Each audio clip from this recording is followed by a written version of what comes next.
सभी को मेरा प्रणाम।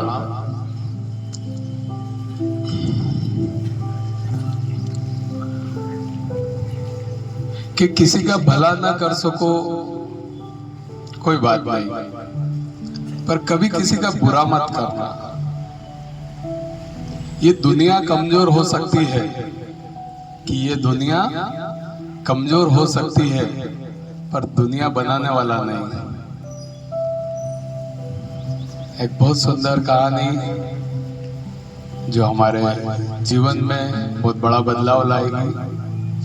कहानी एक हमारे काल्पनिक शर्मा जी की। शर्मा जी रोज की तरह अपने घर से तैयार होके ऑफिस की तरफ निकल रहे होते हैं। तभी उनकी श्रीमती जी कहती है कि ऑफिस से आते वक्त 2 किलो सेवफल लेके आ जाना। ठीक है, शर्मा जी अपने स्कूटर स्टार्ट करते हैं, निकल जाते हैं। रास्ते में उन्हें ब्रिज के पास में एक बूढ़ी सी महिला सड़क के किनारे सेवफल बेचती हुई बैठी हुई दिखती है। ये अपना स्कूटर वहां जाके खड़ा करते हैं और उन माता जी से पूछते हैं, सेवफल कैसे दिए? माता जी बोलती 40 रुपए किलो। हमारे शर्मा जी उनसे मोल भाव करने लगते हैं, 30 लगाना। तो बोलते बेटा नहीं, 35 लगा लूंगी, बस इससे कम नहीं लगाऊंगा। बोले नहीं नहीं, 30 में देना पड़ेगा। बोले नहीं बेटा, नहीं दे पाऊंगी। कोई बात नहीं, तुमको नहीं लेना है, कोई बात नहीं। ठीक है, शर्मा जी अपनी गाड़ी स्टार्ट करते हैं और ऑफिस की तरफ निकल जाते हैं, ये सोचते हुए कि शाम को होलसेल फ्रूट भंडार मंडी से, जहाँ पर फिक्स रेट रहते हैं, वहीं से खरीद के लेके आ जाऊंगा। ठीक है, ऑफिस चले जाते हैं। शाम को ऑफिस से निकलते वक्त उनको फिर याद आता है कि घर पे सेवफल लेके जाना है। तो फ्रूट भंडार अच्छी बड़ी दुकानों पे जाते हैं और वहां जाके पूछते हैं सेवफल कैसे दिए? तो बोलते 50 रुपए किलो। उसको याद आता है कि सुबह अम्मा जी तो 40 रुपए किलो ही दे रही थी, यहाँ पे 50 रुपए किलो। तो उसके मालिक से बात करता है जो फ्रूट भंडार का, कि 40 रुपए लगाओ, 2 किलो लेना है। तो वो उसको पीछे एक बोर्ड लगा होता है, वो दिखा देता है कि मोल भाव करके हमें शर्मिंदा ना करें। ठीक है, ये वहां से भी सेवफल नहीं खरीदते हैं। ये सोचते हैं कि चलो वो जो ब्रिज के किनारे अम्मा बैठी थी उसी से जाके मैं सेवफल खरीद लूंगा। ये वहां पहुंचते हैं और अम्मा जी वहां मिल भी जाती है सेवफल बेचते हुए। ये जाके वहां स्कूटर खड़ा करते हैं। अम्मा जी पहचान लेती कि ये सुबह आए थे, वही बाबूजी हैं।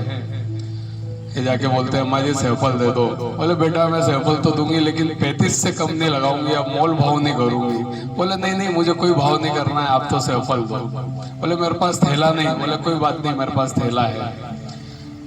तो और वो बोलते कि मैं आपको 50 रुपए किलो से पैसे दूंगा, और वो 2 किलो के उसको 100 रुपए देते हैं। अम्मा जी बहुत खुश हो जाती है, उसकी आंखों में आंसू आ जाते हैं। तो फिर ये बाबूजी पूछते हैं कि आप ऐसी हालत क्यों है, मतलब क्या कहानी क्या है आपकी? बोले मेरा पति सब्जी का और फ्रूट का धंधा करता था, बीमारी के चलते उसका निधन हो गया। कर्जा बहुत है हमारे ऊपर, इसलिए कैसे भी करके गुजर बसर कर रही हूँ। यहाँ रोज सड़क के किनारे बैठना पड़ता है मुझे। ठीक है, बोले आज तो मैं आपसे 100 रुपए का फ्रूट ले जा रहा हूँ, मैं आपसे रोज फ्रूट्स खरीदूंगा और कोशिश करूंगा कल मैं आपके लिए ज्यादा पैसे लेके आऊं, आपकी कुछ मदद करूंगा। और ये बोलकर वो वहां से चले जाते हैं। घर आके अपनी श्रीमती जी को सब बात बताते हैं और बोलते हैं मुझे 500 रुपए देना, कल उसकी मदद करना है।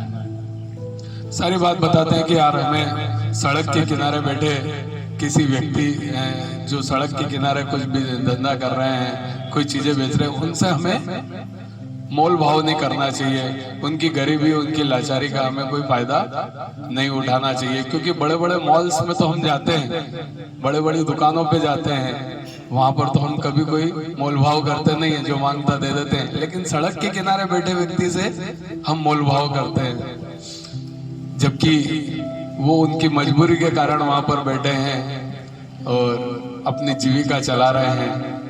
ठीक है, ये बोल के वो उनसे 500 रुपए लेते हैं। सुबह अम्मा जी को जाके 500 रुपए देते हैं, बोलते हैं कि ये आप रखिए, मैं आपसे इसके बदले फ्रूट लेता रहूंगा।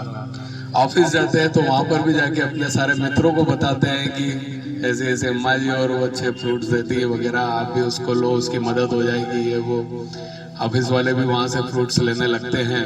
थोड़े समय में वो कुछ कलेक्शन करके और उसको एक ठेला गाड़ी दिलवा देते हैं अम्मा जी को, और इस तरह से एक अम्मा जी का अच्छा जीवन सुधार देते हैं, किसी की मदद कर देते हैं। छोटी सी कहानी है, लेकिन इसका सार यही है कि भला किसी का कर ना सको तो बुरा ना करो, किसी की मदद कर सको तो मदद करो।